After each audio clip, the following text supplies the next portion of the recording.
ಎಲ್ಲ ನನ್ನ ಸಜ್ಜನ ಬಂಧುಗಳಿಗೆ ನಮಸ್ಕಾರ. ಎಲ್ಲ ಹೇಗಿದ್ದೀರಿ? ಯಾರೆಲ್ಲ ಈ ವಿಡಿಯೋನ ನೋಡ್ತಾ ಇದ್ದೀರಾ, ಒಂದು ಲೈಕ್ ಮಾಡಿ.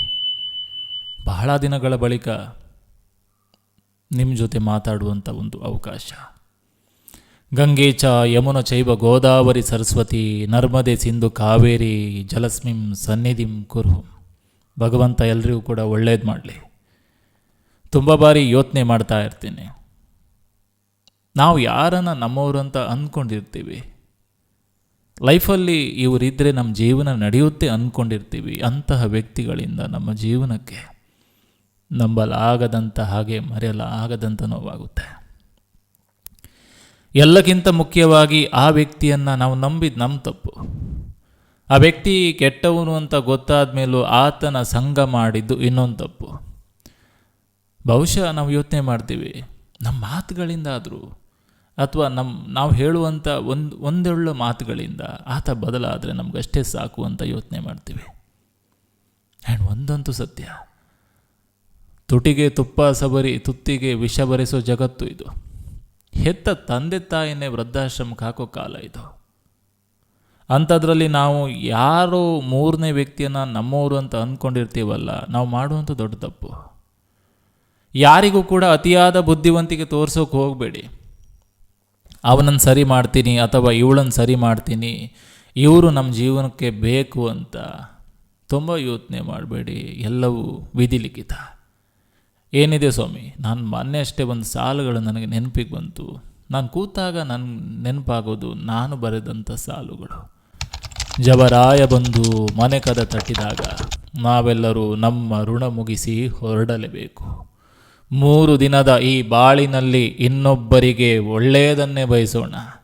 4 ಜನ ನಮ್ಮ ಶವವನ್ನು ಹೆಗಲ ಮೇಲೆರಿಸಿಕೊಂಡಾಗ ಎಂತಹ ಮಹಾನುಭಾವನನ್ನು ಕಳೆದುಕೊಂಡ್ವಿ ಅನ್ನೋ ಭಾವನೆ ಬರಬೇಕು. ಸತ್ತರೆ ಸ್ಮಶಾನ ಕೂಡ ಕಣ್ಣೀರಿಡುವಂತಿರಬೇಕು. ಮಾನವರಾಗಿ ಹುಟ್ಟಿದ್ದೇವೆ, ಮಾನವರಾಗಿ ಬದುಕೋಣ, ಮಾನವರಾಗಿ ಸಾಯೋಣ. ಇಷ್ಟೇ ನಾನು ಹೇಳೋದು. ಇಲ್ಲಿ ಯಾರೂ ಕೂಡ ಶಾಶ್ವತವಲ್ಲ. ನಾವೇ ಶಾಶ್ವತವಲ್ಲದ ಈ ಕಾಲದಲ್ಲಿ ಇನ್ನೊಬ್ಬರು ನಮಗೆ ಶಾಶ್ವತ ಅಂತ ಅಂದ್ಕೊಳ್ಳೋದು ಎಷ್ಟು ಸರಿ ಸ್ವಾಮಿ? ಎಷ್ಟು ಸರಿ? ಯಾರೂ ಕೂಡ ನಮ್ಮ ಜೊತೆ ಬರಲ್ಲ ಕೊನೆ ತನಕ. ನಾವು ಮಾಡುವಂಥ ಒಳ್ಳೆ ಕಾರ್ಯ ಪ್ರತಿ ವಿಡಿಯೋದಲ್ಲಿ ನಾನು ಹೇಳೋದಷ್ಟೇ. ನಮ್ಮಿಂದ 4 ಜನರಿಗೆ ಒಳ್ಳೇದು ಮಾಡಲಿಕ್ಕೆ ಆಗಿಲ್ಲ ಅಂದ್ರೂ ಪರವಾಗಿಲ್ಲ, 4 ಜನರ ಬಾಳಿನಲ್ಲಿ ಕೆಟ್ಟದಂತೂ ಮಾಡದೇ ಇರೋನ ಬಂಧುಗಳೇ. ಕೋಟಿ ಇರಲಿ, ನಮ್ಮ ಹತ್ರ ಲಕ್ಷ ಇರಲಿ, ಬೆಲೆ ಬಾಳುವಂಥ ಬಂಗಾರಗಳನ್ನು ಧರಿಸಿರಲಿ, ಬಟ್ ಒಂದೊಂದು ಸತ್ಯ, ಒಂದೊಳ್ಳೆಯ ಮಾನವೀಯತೆ ಇಲ್ಲದಿದ್ದರೆ ಆತನ ವ್ಯಕ್ತಿಯ ಬಾಳು ಶೂನ್ಯ. ಹಾಗಾದರೆ ನಮ್ಮ ಜೀವನದಲ್ಲಿ ಏನು ಒಳ್ಳೆಯದಾಗುತ್ತೆ? ಕೊನೆ ತನಕ ಉಳಿಯೋದೇನು? ನಮ್ಮ ಒಳ್ಳೆತನ. ಫ್ರೆಂಡ್ಶಿಪ್ ಅಂತೀವಿ. ತುಂಬ ಜನ ನಂಬಿಕೆಗೆ ಮೋಸ ಮಾಡ್ತಾರೆ. ಆ ವ್ಯಕ್ತಿಯಿಂದ ನನ್ನ ಮಗನ ಲೈಫ್ ಹಾಳಾಯಿತು, ನನ್ನ ಮಗ ಆತನ ಜೊತೆ ಸೇರಿಕೊಂಡು ಜೀವನ ಹಾಳು ಮಾಡಿಕೊಂಡ.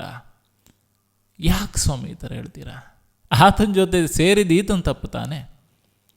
ಇಲ್ಲಿ ಯಾರೂ ಕೂಡ ಪ್ಲೇಟಲ್ಲಿ ಅನ್ನ ಇದೆ ಅಂದ್ರೂ ಕೂಡ ಚೆನ್ನಾಗಿದೆ ನೋಡಿ ಊಟ ಮಾಡ್ಕೊಂಡು ತಿಂತೀವಿ ತಾನೆ. ಊಟ ಮಾಡ್ತೀವಿ ಅಂದಮೇಲೆ ಆ ಊಟನ ಹೇಗೆ ಮಾಡಬೇಕು, ತುತ್ತು ಬಾಯಿಗೆ ಹಾಕ್ತೀವಿ ತಾನೆ. ಹೇಗೆ ಹಾಕಬೇಕು, ಆ ತುತ್ತನ್ನು ಹೇಗೆ ತಿನ್ನಬೇಕು ಅನ್ನೋರಿಗೆ ಯಾವುದೋ ವ್ಯಕ್ತಿ ಸರಿ ಇಲ್ಲ, ಆತನ ಜೊತೆ ಸೇರಿದರೆ ನನ್ನ ಜೀವನ ಹಾಳಾಗುತ್ತೋ ಅನ್ನೋ ಅಷ್ಟು ದಡ್ಡರ ಸ್ವಾಮಿ ನಾವಷ್ಟು ದಡ್ಡರ. ಒಂದೊಂದು ಸತ್ಯ, ಇಲ್ಲಿ ಯಾರನ್ನು ಹಾಳು ಮಾಡೋಕ್ಕಾಗಲ್ಲ, ಇಲ್ಲಿ ಯಾರನ್ನು ಉದ್ಧಾರ ಮಾಡೋಕ್ಕೂ ಆಗಲ್ಲ. ನಮಗೆ ನಾವೇ ಅಡಿಪಾಯ, ನಮಗೆ ನಾವೇ ಫೌಂಡೇಶನ್. ಯಾರೋ ನಮ್ಮ ಜೀವನ ಹಾಳು ಮಾಡಿಬಿಟ್ರು ಅಥವಾ ಆ ವ್ಯಕ್ತಿಯಿಂದ ನಮ್ಮ ಲೈಫ್ ಏನೋ ಒಂದು ಕಲರ್ಫುಲ್ ಆಗುತ್ತೆ, ತಪ್ಪು. ಭ್ರಮೆ, ಅದು ಭ್ರಮೆ. ನಾನು ಹೇಳೋದಿಷ್ಟೇ, ಯಾರನ್ನು ಕೂಡ ಕೇವಲವಾಗಿ ಮಾತಾಡಬೇಡಿ, ಯಾರನ್ನು ಕೂಡ ಕೈ ತೋರಿಸಿ ಮಾತಾಡಬೇಡಿ.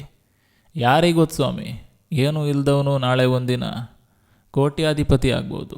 ಆ್ಯಂಡ್ ಒಂದು ಮಾತಿದೆ, ಯಾರನ್ನು ಕೂಡ ವೇಸ್ಟ್ ಪೇಪರ್ ಅಂತ ಭಾವಿಸಬಾರ್ದಂತೆ. ಅದೇ ವೇಸ್ಟ್ ಪೇಪರ್ ನಾಳೆ ಒಂದಿನ ಗಾಳಿಪಟವಾಗಿ ನಮ್ಮೆಲ್ಲರ ಮುಂದೆ ಹಾರಾಡ್ಬೋದು.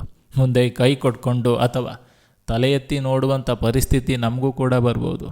ಯಾರನ್ನು ಕೂಡ ಕೇವಲವಾಗಿ ನೋಡಬೇಡಿ. ಎಲ್ರಿಗೂ ಕೂಡ ಬದುಕುವಂಥ ಹಕ್ಕಿದೆ. ಭಾವನೆಗಳಿಗೆ ಬೆಲೆ ಕೊಡಿ. ಆ್ಯಂಡ್ ಒಂದೊಂದು ಸತ್ಯ, ಇಲ್ಲಿ ನಿಜವಾದ ಪಾಪ ಯಾವುದು ಗೊತ್ತಾ? ಇನ್ನೊಬ್ಬರ ಭಾವನೆಗಳ ಜೊತೆ ಆಟ ಆಡೋದಿದೆಯಲ್ಲ, ಅದಕ್ಕಿಂತ ಮಹಾಪಾಪ ಮತ್ತೆ ಯಾವುದೂ ಇಲ್ಲ. ಯಾಕೆ ಸ್ವಾಮಿ ನಾವು ಇನ್ನೊಬ್ಬರ ಭಾವನೆಗಳ ಜೊತೆ ಆಟ ಆಡಬೇಕು? ಆತ ಕಷ್ಟದಲ್ಲಿದ್ದಾನೆ, ಸಾಧ್ಯ ಆದರೆ ಒಂದೊಳ್ಳೆ ಮಾತಾಡೋಣ, ಸಹಾಯ ಮಾಡೋಕ್ಕಾಗಿಲ್ಲ ಅಂದರೂ ಬಿಡಿ. ಬಟ್ ಅದನ್ನು ಬಿಟ್ಟು ಏನು ಅಂತಾರಲ್ಲ, ಗಾಯದ ಮೇಲೆ ಬರೆ ಹಾಕೋದು ಎಷ್ಟು ಸರಿ? ಉರಿಯೋ ಬೆಂಕಿಗೆ ತುಪ್ಪ ಸುರಿಯುವಂಥ ಕೆಲಸ ಮಾಡಬಾರ್ದು ನಾವುಗಳು. ಸಾಧ್ಯ ಆದರೆ ನೀರು ಹಾಕಿ ಆರಿಸೋಣ, ಇಲ್ಲದಿದ್ದರೆ ನಮ್ಮ ಪಾಡಿ ನಾವಿರೋಣ. ನಾನು ಹೇಳೋದಿಷ್ಟೇ, ಭಾವ ತುಂಬಿದ ಪದಗಳು ಜೀವ ತುಂಬೋಣ. ಆ ಜೀವ ತುಂಬಿದ ಮಾತುಗಳಿಗೆ ನೊಂದ ಮನೆ ಅಂಗಳದಿ ನಲಿವಿನ ಮಲ್ಲಿಗೆಯನ್ನು ಅರಳಿಸುವಂಥ ಪ್ರಯತ್ನ ಮಾಡೋಣ ಅಷ್ಟೇ.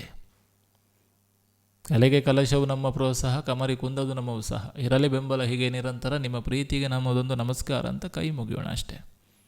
ಎಲ್ಲರನ್ನೂ ಕೂಡ ಒಳ್ಳೆಯ ರೀತಿಯಲ್ಲಿ ನೋಡೋಣ, ಎಲ್ಲರನ್ನೂ ಕೂಡ ನಮ್ಮವರಂತ ಭಾವಿಸೋಣ.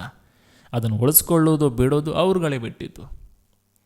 ಎಲ್ಲರನ್ನೂ ಸರಿ ಮಾಡ್ತೀನಿ ಅನ್ನೋ ಮೊಂಡುವಾದ ಅಂತ ನಾವು ಮಾಡಲೇಬಾರ್ದು. ನಾನು ವೀಡಿಯೋಗಳು ಮಾಡುವಾಗಲೂ ನಾನು ಹೇಳೋದಿಷ್ಟೇ, ನನ್ನ ಮಾತುಗಳನ್ನು ಯಾರು ಇಷ್ಟಪಡ್ತಾರೆ ಕೇಳ್ತಾರೆ, ಕೇಳಲೇಬೇಕು ಅಂತ ಹೇಳೋದು ಎಷ್ಟು ಸರಿ? ನೊಂದ ಮನಸ್ಸಿಗೆ ಸಂಜೀವಿನಿ ಆಗುತ್ತೆ ಈ ಮಾತು ಅನ್ನೋರಿಗೆ, ಸದಾ ಸ್ಫೂರ್ತಿಯಾಗಿರುತ್ತೆ ಈ ಮಾತುಗಳು. ಭಗವಂತ ಎಲ್ಲರಿಗೂ ಕೂಡ ಒಳ್ಳೇದು ಮಾಡಲಿ. ಮುಂದಿನ ವೀಡಿಯೋದಲ್ಲಿ ಸಿಗ್ತೀನಿ. ಬಹಳ ದಿನಗಳ ಬಳಿಕ ನಿಮ್ಮ ಜೊತೆ ಮಾತಾಡಿ ತುಂಬ ಖುಷಿಯಾಯಿತು. ಸೊ ಕಮೆಂಟ್ ಮಾಡಿ, ಯಾವ್ಯಾವ ಊರಿಂದ ನನ್ನ ವೀಡಿಯೋಸ್ಗಳನ್ನು ನೋಡ್ತಾ ಇದ್ದೀರಾ, ಮುಂದಿನ ಕಂಟೆಂಟ್ ಯಾವ ಥರದ್ದು ಬೇಕು ನೀವು ಕಮೆಂಟ್ ಬಾಕ್ಸ್ನಲ್ಲಿ ತಿಳಿಸಿ. ಯಾಕಂದರೆ ನೀವು ಮಾಡುವಂಥ ಕಮೆಂಟ್ಗಳು ಒಂದೊಂದು ಶಕ್ತಿ, ಒಂದೊಂದು ಸ್ಫೂರ್ತಿ ನನಗೆ. ಒಂದೊಂದು ಸತ್ಯ, ನೀವುಗಳಿಲ್ಲ ಅಂದರೆ ಏನೂ ಇಲ್ಲ. ಈ ಮಾತುಗಳನ್ನು ನಿಮ್ಮಿಂದಲೇ ನನಗೆ ನೀವೇ ಸ್ಫೂರ್ತಿ ಅಷ್ಟೇ. ಇಲ್ಲಿ ಕಮೆಂಟ್ ಬಾಕ್ಸ್ನ ಪಕ್ಕ ಹೈಪ್ ಅನ್ನೋ ಬಟನ್ ಕಾಣಿಸ್ತಿದೆ ಅನಿಸುತ್ತೆ. ಸಾಧ್ಯವಾದರೆ ಒಂದು ಹೈಪ್ ಕೊಡಿ, ಹಣ ಏನೂ ಕಟ್ಟಾಗಲ್ಲ. ಒಂದಿಷ್ಟು ರಿವಾರ್ಡ್ಸ್, ಆ ವಿಡಿಯೋ ಒಂದಿಷ್ಟು ಜನರಿಗೆ ರೀಚ್ ಆಗುತ್ತೆ. ಸಾಧ್ಯವಾದರೆ ಈ ವಿಡಿಯೋವನ್ನು ವಾಟ್ಸಪ್ ಸ್ಟೇಟಸ್ ಹಾಕಿ. ಎಲ್ರಿಗೂ ನಮಸ್ಕಾರ. ನಾನು ನಿಮ್ಮ AK ಶೆಟ್ಟಿ ನಡೂರು. ಇದು ಇಂದಿನ ಸಂಚಿಕೆ ಅಂತ ಹೇಳ್ತಾ ಮತ್ತೆ ಮುಂದಿನ ಸಂಚಿಕೆಯೊಂದಿಗೆ ನಿಮ್ಮನ್ನು ಅತಿ ಶೀಘ್ರದಲ್ಲಿ ಭೇಟಿ ಆಗ್ತೇನೆ. ಭಗವಂತ ಎಲ್ರಿಗೂ ಕೂಡ ಒಳ್ಳೇದು ಮಾಡಲಿ. ಧನ್ಯವಾದಗಳು.